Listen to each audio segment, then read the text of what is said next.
राधा रमन जी की बात करते हैं, जब वृंदावन की बात आती है, आजकल का यूथ प्रेम मंदिर तक पहुंचा है, बिहारी जी तक पहुंचा है। राधा रमन जी के बारे में बताइए, उनकी क्या मान्यता है, वहाँ पर क्या कल्चर फॉलो होता है। हमने सुना है वहाँ पे माचिस का यूज़ नहीं होता है दिए जलाने के लिए, तो उस मंदिर के बारे में, राधा रमन जी के बारे में बताइए। ठाकुर ऐसा है जो खुशीला ठाकुर है। इसका कारण ये है कि आप फोटोग्राफ्स में देखिएगा, मैं आपसे शेयर करूंगा, ये रही सामने। हाँ ये तो है ही है, बिल्कुल ये देखिए। और मैं आपसे क्लोजअप शेयर करूंगा, इसमें भी क्लोजअप देखिएगा। ऐसा आज अभी हंस रहे हैं और 1 घंटे बाद नहीं हंस रहे हैं। अच्छा, तो मतलब सामने वाला कोई अपना वाला आ जाए तो हंस जाते हैं, और नहीं आए, पसंद नहीं है तो नहीं हंसते। कभी किसी को 2 दांत दिखते हैं, कभी किसी को 4 दांत दिखते हैं। इसलिए ठाकुर जी ऐसे रहस्यमयी ठाकुर हैं कि प्रसन्न रहते। ये तो किसी चमत्कार से कम नहीं है। अरे मैं क्या बताऊं, सबसे बड़े चमत्कार ये स्वयं ही है। महाराज जी, मैंने रील्स भी देखी थी जिसमें कोई कथावाचक थे, वो कह रहे थे कि कोई भी उनको पसंद आ जाए या फिर ठाकुर जी को कोई पसंद आ जाए इतना ज़्यादा, तो वो उनके साथ ही चले जाते हैं। ऐसा भी है क्या? नहीं, वो ठाकुर जी के साथ चले ही जा सकते हैं। राधा रमन जी नहीं गए और न जाएं आप, ऐसा मतलब हम लोगों को सेवा करनी है उनकी। वह ऐसे तो ठाकुर जी सबके संग जाते ही हैं। अच्छा। तो पर फिर भी भगवान राधा रमन जी स्वयंभू भगवान है। ये किसी मूर्तिकार की कल्पना नहीं है, किसी मूर्ति ने नहीं प्रकट हुए थे। हाँ, शालिग्राम जी से ऐसा हुआ। चैतन्य महाप्रभु जो राधा कृष्ण के स्वरूप हैं, इस कलयुग में आप नवद्वीप मायापुर ग्राम में प्रकट हुए। उन्हीं ने सबसे पहले हरे कृष्ण मंत्र दुनिया को दिया, और आज दुनिया भर में हजारों संस्थाएं, स्कॉन भी है, गौड़िया मठ भी है, हम ये सब लोग हम चैतन्य महाप्रभु के अंतर्गत आते। तो उनके अंतर्गत 6 गोस्वामी हुए, उसमें गोपाल भट्ट गोस्वामी है। वो मूल थे श्रीरंगम से, ये दक्षिण में पड़ता है, और श्रीरंगम से आए वृंदावन। वहाँ से महाप्रभु जी की आज्ञा से गए गंडकी नदी, ये नेपाल में बहती है। वहाँ ऐसी मान्यता है, अभी भी बड़ी कठिन यात्रा है। तो वहाँ जाके आप अगर तुलसी जी चढ़ाते हो तो आपको शालिग्राम जी मिलते हैं। ऐसा कहते हैं शालिग्राम जी उछल के आ जाते हैं जिसके भाग्य में हो। तो वहाँ से गोपाल भट्ट जी शालिग्राम जी को लेकर आए। तो अपने आप नर्मदा के जो मिलते हैं उनको स्वयंभू शिव कहा जाता है। जैसे नर्मदेश्वर, ऐसी नर्मदा के पत्थर शिव हैं और गंडकी के शालिग्राम हैं। तो उनकी सेवा करते थे। अब गोपाल भट्ट जी को भगवान को सजाने में बड़ा आनंद आता था। अभी भी आप देखो तो सबसे सुंदर सजने वाला ठाकुर हमारा ही है। देखन में छोटो लगे पर घाव करे गंभीर। छोटो सा ठाकुर है पर सबको खींच लेता है। तो छोटा प्रसन्न ठाकुर। तो अब गोपाल भट्ट जी एक तो साउथ इंडिया से, अब आप साउथ इंडियन टेम्पल्स में देखो कितना डेकोरेशन होता है। भगवान कितने आभूषण पहनते हैं, कितनी मालाएं पहनते हैं, पुरुषाक, चाहे आप रंगनाथ, तिरुपति, ये फेमस ज्वेलरी पहनते हैं। अब उनके साथ बड़ी दिक्कत, अब वो शालिग्राम जी की सेवा करें, कहाँ पहनाएं ज्वेलरी। और जो वृंदावन में गोस्वामी जी थे, उन लोगों के यहाँ भी ये जाके श्रृंगार करते थे। तो मन में उनके ये बात रहती थी। एक घटना और घटी, किसी ने आके मंदिरों में भगवान का मन किया कि भगवान की पोशाक बनवाऊं मैं, तो उनको दे गया। अब वो किसको पहनाए, मन में बड़ी पीड़ा हुई। फिर एक बार झूलन यात्रा चल रही थी, एक हरिराम व्यास जी हैं वृंदावन के रसिक, वो एक पद सुना गए, उसमें भी उनको थोड़ा छेड़ गए कि झूला झूले गंडकी नंदन, गंडकी नंदन झूला झूल रहे हैं। ऐसा स्वरूप लग रहा है जैसे कढ़ी में बड़ा होता है। अच्छा। तो उनके मन में और पीड़ा होगी। फिर नरसिंह चतुर्दशी का दिन था, जिस दिन नरसिंह भगवान प्रकट हुए। तो भागवत जी पढ़ रहे हमारे गोसाई जी, और सोचते हैं कि यार जब शास्त्र कह रहा है तो सत्य होगा कि जब खंबे से भगवान प्रकट हो सकते हैं और प्रहलाद को बचाने के लिए, तो मैं तो केवल सजाना चाहता हूँ, मेरे लिए भगवान नहीं प्रकट हो सकते। ऐसा कह के रात भर रोते रहे। अगले दिन सवेरे जो वैशाख शुक्ल पूर्णिमा संवत 1599 सुबह यमुना स्नान करके आए, तब शालिग्राम जी की जगह भगवान द्वादशांगुल राधा रमण जी, उनको वहाँ प्रकट प्राप्ति और आकाशवाणी हुई, गोपाल भट्ट में तुम्हारे श्रृंगार के लिए यहाँ प्रकट हो रहा। अच्छा, शालिग्राम में एकमात्र दुनिया में ये विग्रह है जो इतना फाइन है शालिग्राम के लिए। शालिग्राम के विग्रह और भी जगह है, इतना फाइन कोई नहीं है। और उसका प्रमाण होता है कि उसके अंदर गोल्ड वायर होता है और चक्र होता है। आपने शालिग्राम जी देखा होगा, ऐसे चक्र बना होता है। तो राधा रमण जी के अंग में उस शालिग्राम के ये दोनों चिन्ह मौजूद हैं।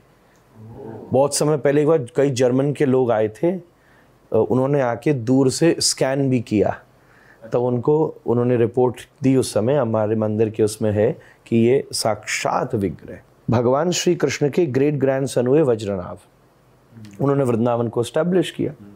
तो उन्होंने भगवान की 3 मूर्तियां बनाई, गोविंद, गोपीनाथ और मदन मोहन जी। फिर मुगलों के काल में वो इधर उधर चले गए। एक से भगवान का मुख मिलता था, दूसरे से धड़ और तीसरे से चरण। राधा रमण जी ये तीनों का मिक्सचर है। इसलिए वृंदावन के लोग कहते हैं राधा रमण को देखकर अगर तुमने ये कहा कि हमने कृष्ण नहीं देखे तो तुम अपराध कर रहे हो। अच्छा, मतलब श्री कृष्ण 99.9 नहीं 100% जैसे दिखते थे, वैसे ही है वो। वैसे राधा रमण जी हैं। वाह, ऐसा चटक मटक का ठाकुर त्रिभुवन में नहीं, त्रिलोकी में ऐसा चटक मटक वाला ठाकुर आज तक कभी नहीं हुआ महाराज, कभी हुआ ही नहीं। महाराज जी तो वहां पर माचिस का प्रयोग क्यों नहीं होता है? हाँ, तो ऐसा है कि जब गोपाल भट्ट जी ने राधा रमण जी सामने प्रकट हुए तो उस समय अब कोई एकदम तो तैयारी तो थी नहीं। अब वस्त्र वो एक जना दे गया था तो कुछ आभूषण वस्त्र जरूर थे। सुबह सुबह का समय था, अब भगवान की सेवा के लिए तो अग्नि चाहिए, ये सब चीज़ चाहिए। तो उस समय गोपाल भट्ट गोस्वामी जी ने ऋग्वेद में अग्नि ऋचाएं उनका पाठ करके और दाक्षिणात्य पद्धति से अग्नि को वहाँ प्रज्वलित किया, अग्निदेव का आवाहन किया मंत्रों से। तो वो जब अग्निदेव प्रज्वलित हुई तो आज 500 वर्ष से उस अग्नि को वहाँ प्रज्वलित रखा, मतलब मेंटेन किया जाता है। अब ये नहीं कह सकते कि ऑटोमेटिक जल रही है, ऑटोमेटिक ही जल रही है एक प्रकार से, पर तब से लेके आज तक ईंधन की व्यवस्था करके तो मंदिर में भगवान की आरती हो, चाहे भोग बनता हो, कुछ भी अग्नि संबंधित कार्य है वो उसी अग्नि से होता है। आज तक 500 साल में किसी लाइटर और माचिस को नहीं यूज़ किया गया, और वैसे बुझी नहीं है कभी भी, कभी नहीं बुझी आज तक। वाह। तो उस अग्निदेव ने, मतलब गोपाल भट्ट जी ने उनसे प्रार्थना करी कि जब तक भगवान यहाँ विराज रहे तो आप यहाँ सदा रहिएगा। तो वो उन्होंने आज्ञा दी हम लोगों को। परंपरा से अभी तक आर्ष परंपरा का हम लोग पालन करते आए, तो तब से लेके अभी तक उसी प्रकार पुरानी पद्धति से भगवान की रसोई सब गोस्वामी लोग ही बनाते, हम लोग ठाकुर जी को भोग लगाते। और महाराज जी जो मूर्ति है राधा रमन जी की, वो राधा जी का भी और कृष्ण जी का दोनों का स्वरूप है वो, या फिर सिर्फ कृष्ण जी का है? देखिए, दर्शन किया जाए तो श्री कृष्ण सामने विराजते हैं और बगल में जब आप घूंघट में देखते हैं तो वहाँ राधा रानी की गादी सेवा है। तो पर जो भाव का स्वरूप है, विग्रह देखा जाए तो ये कृष्ण ही है और यहाँ राधा रानी गादी रूप में है, पर भगवान का भाव से दर्शन होता है। तो एक चीज़ और भी है, हम बहुत सुंदर भाषा में उनको विग्रह कहते हैं। अच्छा, मूर्ति शब्द का विज्ञान अलग होता है, विग्रह शब्द का विज्ञान अलग होता है, स्वरूप शब्द का विज्ञान। ये सब शब्द जब अलग अलग कहे गए, भगवान का स्वरूप, भगवान की मूर्ति, भगवान का विग्रह, तो इन तीनों शब्दों में बहुत ज़्यादा अंतर है। तो वो भी मैं कहूँगा, तो क्या माना जाता है कि राधा रानी श्री कृष्ण के संग ही एक ही रूप में है, एक मतलब 2 आत्मा और 1 तन रूप से राधा कृष्ण एक ही साथ विराजमान है, इसीलिए उनमें ही उनका दर्शन होता है। गादी सेवा का मतलब क्या होता है?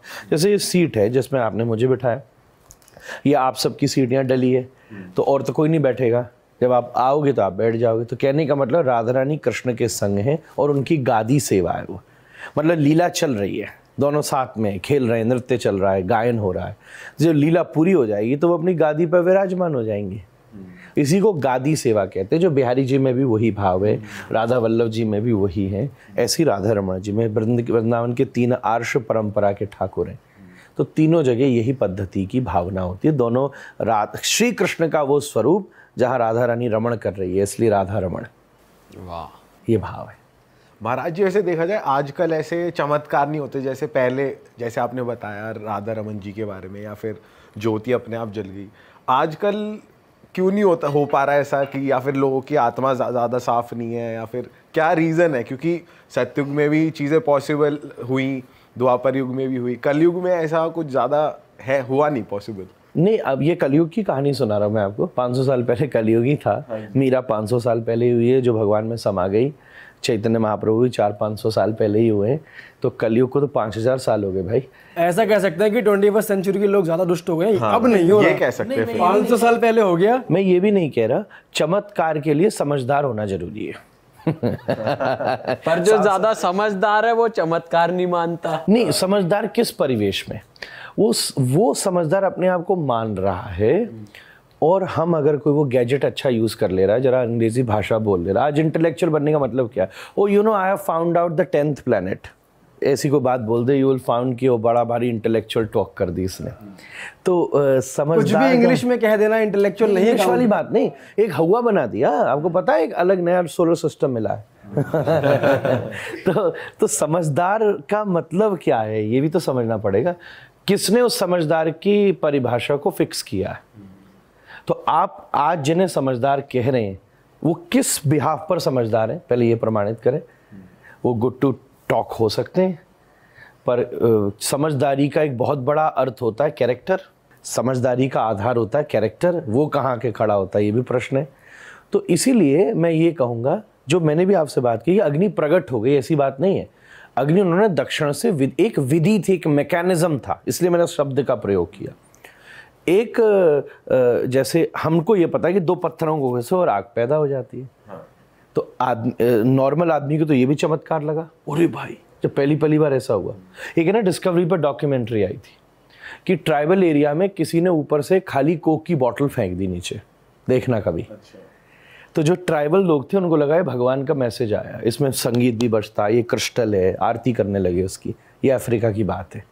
तो अब आप इसको तो यही कहोगे ना कि समझदारी नहीं थी इसलिए ये बात हुई। तो मेरे कहने का मतलब यही है कि जो दो पत्थर में से चिंगारी निकली, लोगों ने कहा कि क्या चमत्कार है। पर फिर एक साइंस ने उसकी परिभाषा दी थी कि जब उसका घर्षण होता है, घर्षण से उसके अंदर हीट ज़्यादा बढ़ती है, जब अल्ट्रावायलेट रेज अपना सूर्य से प्रभाव डालती हैं, तो उन सब प्रभावों की वजह से उसमें अग्नि प्रकट होने लग जाती है। तो उसी प्रकार एक वैदिक मैकेनिज्म मौजूद था कि किन साधनों से, मंत्रों का प्रयोग करके आप अग्नि, अभी भी कभी हवन कुंड होता है तो अग्नि प्रकट करी जाती है, आपको पता है? उसको बोलते हैं अरणि मंथन। आपके हजारों यूट्यूब पर भी वीडियो मिलेंगे, ये आप चेक कीजिएगा एक्चुअल में हवन करने के लिए अग्नि कैसे प्रकट की जाती है। नॉर्मली तो आपने देखा होगा कि अपन माचिस जलाते, कपूर रखते, आग प्रकट हो गई। ऐसे नहीं होता है। लकड़ी के ऊपर दूसरी लकड़ी रख के ब्राह्मण मंत्रों का पाठ करते, रस्सी बांध के इसे दधी मथा जाता है। इस प्रकार से उसको अरणि मंथन कहते हैं। अरणि मंथन के द्वारा चिंगारियां पैदा करके फूस लगा के आग को प्रकट किया जाता है, तब पूर्ण अग्नि यज्ञ होता है। तो अभी भी जहाँ पूर्ण विधि से हवन होता है वहाँ अरणि मंथन से अग्नि प्रकट की जाती है। तो जो ये जानता है उसके लिए तो समझदारी सहज है, ये कोई चमत्कारी नहीं है, एक मैकेनिज्म है। और जो नहीं समझता है वो कहेगा यार ये तो चमत्कार है। तो किसी चीज को न समझना हमें लगता है हम चमत्कार कह देते हैं। किसी चीज को समझ लो तो वो हमारे लिए कोई चमत्कार ही नहीं है, वो तो एक प्रोसेस है, प्रक्रिया है। चमत्कार की भी सबकी अपनी अपनी परिभाषाएं बन चुकी हैं, अपने कैसे एक्सेप्ट करेगा जो है या नहीं है। जो अपनी समझ में नहीं आया उसको हम कहते हैं समझदार है। जिसके पीछे आपको कोई चीज लेबोरेटरी से घूम के नहीं आई हो तो हम समझ लेते हैं चमत्कार।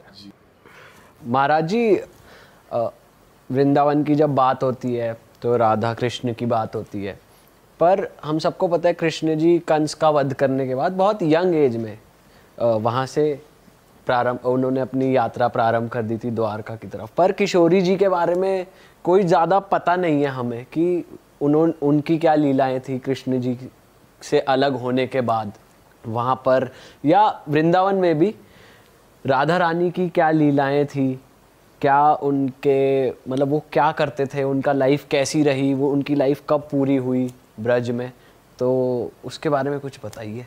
आपने सबसे पहले जो किशोरी जी बोला तो मुझे बड़ा आनंद आया, क्योंकि किशोरी जी कोई समझदार आदमी बोल सकता है। महाराज जी हम तो मूर्ख हैं। तो किशोरी नहीं क्यों बोल सकता है? अब देखो यही बात है, आपको लगा कि आपने कोई महत्वपूर्ण चीज नहीं बोली, पर जो समझदार था उसको मालूम था कि ये महत्वपूर्ण चीज थी।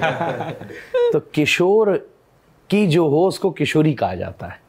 किशोर का मतलब होता है, एक होती है ना किशोरावस्था, आपने हिंदी में शब्द सुना, यंग एज, प्री 16 को किशोर कहते हैं। तो उनको किशोरी क्यों कहा जाता है? क्योंकि वो ऑलवेज प्री 16 है, ऑलवेज यूथफुल है। अच्छा, इसलिए someone who is always youthful उसको किशोरी कहा जाता है। तो खैर, आपने कहा कि राधा रानी जब श्री कृष्ण मथुरा चले गए तो राधा रानी क्या हुआ, तो पहली बात तो ये है कि राधा कृष्ण तो एक ही हैं। ये तो लीला के लिए दो रूपों में प्रकट होते हैं, आस्वादन और आस्वाद्य का अंतर है। थोड़ा ज़्यादा टेक्निकल हो जाएगा इसलिए मैं उस तरफ तो नहीं जाऊंगा, पर बात ये है कि उस बात को टेक्निकलिटी से ही समझा जा सकता है।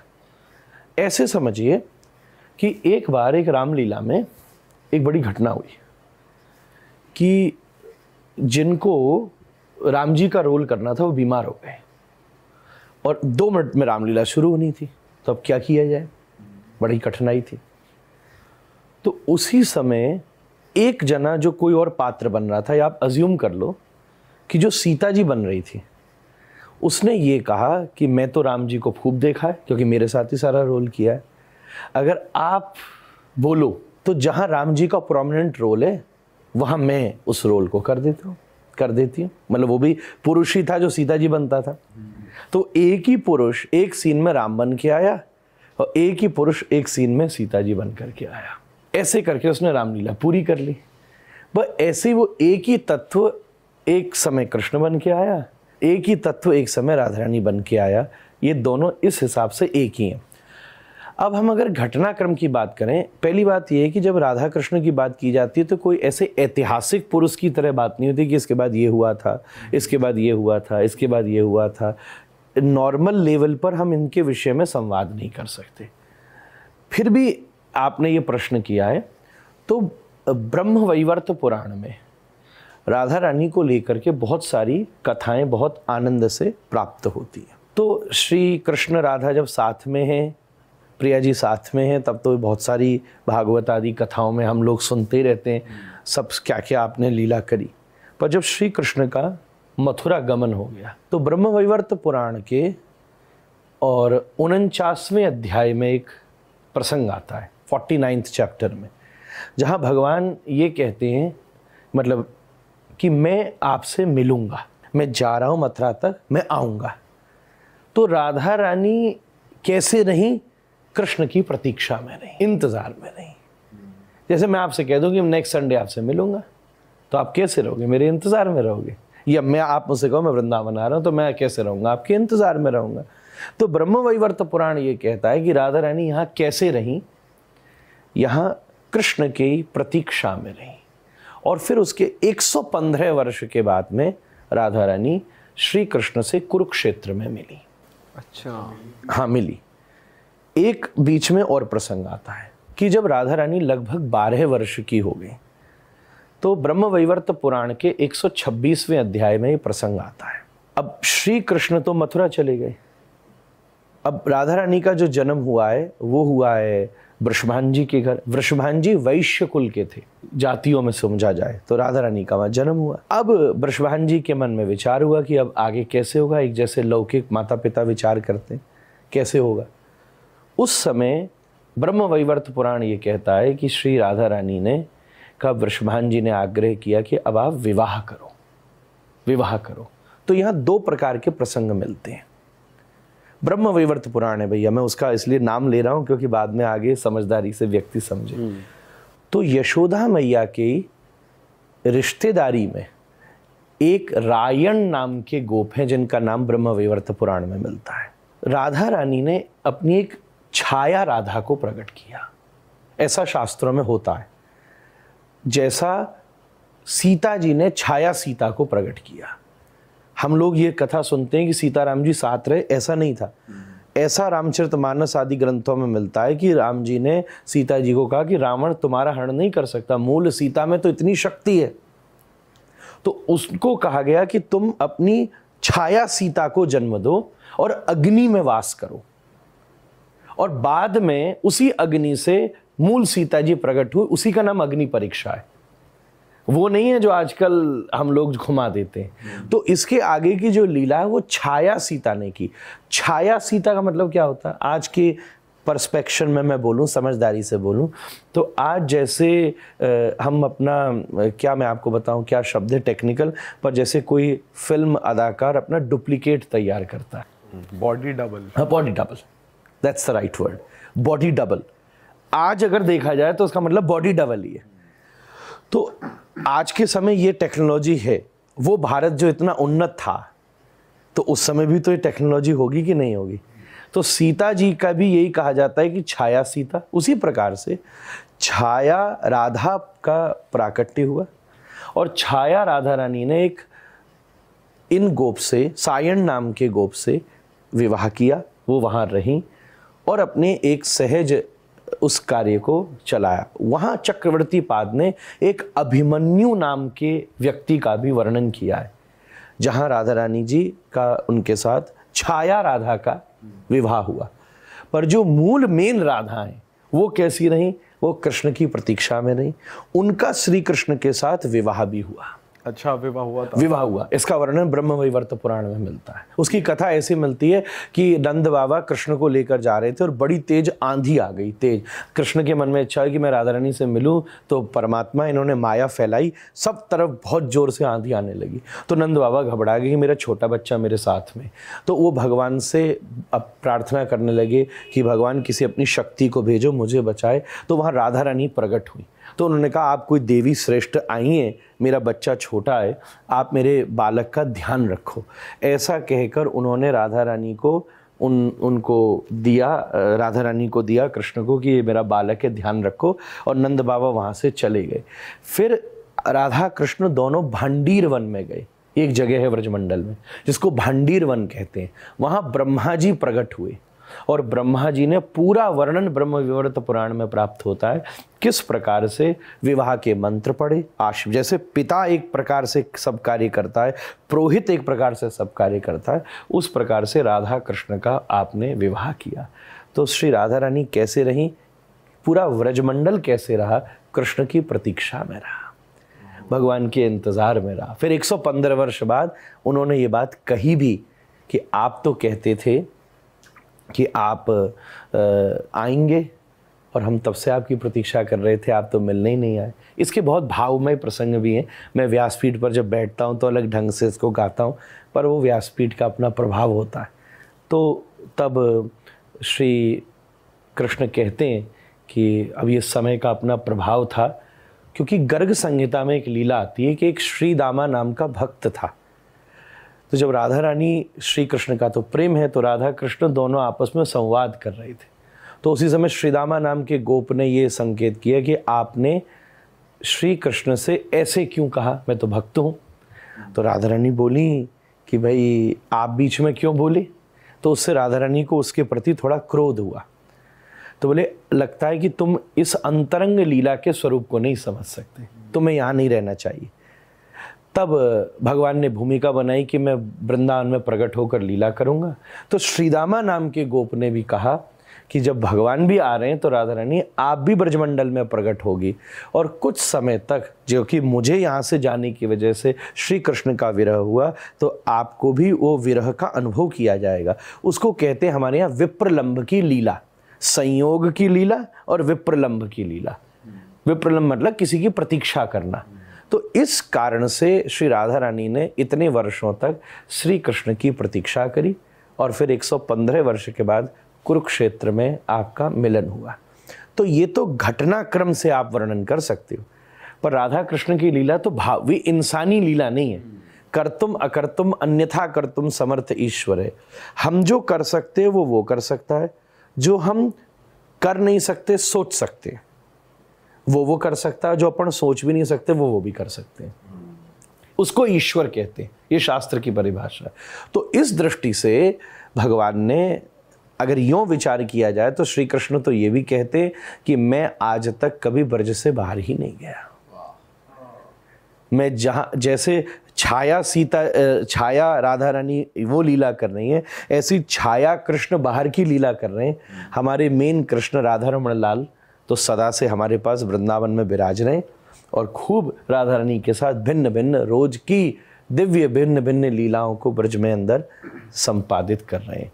तो ये आज की आधुनिक परिवेश में करूं तो ये मल्टी डायमेंशनल है। इसको केवल एक डायमेंशन से नहीं समझा जा सकता। इसका ऐतिहासिक पार्ट अलग है, पौराणिक पार्ट अलग है, इमोशनल पार्ट अलग है, स्पिरिचुअल पार्ट अलग है, सब डायमेंशन से समझ के। इसीलिए जिसको आज तक कोई समझ ही ना सके उसी को राधा कहते हैं।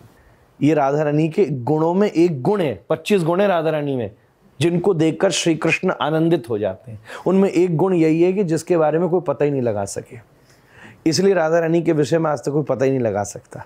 यही राधा कृष्ण की मधुर लीला।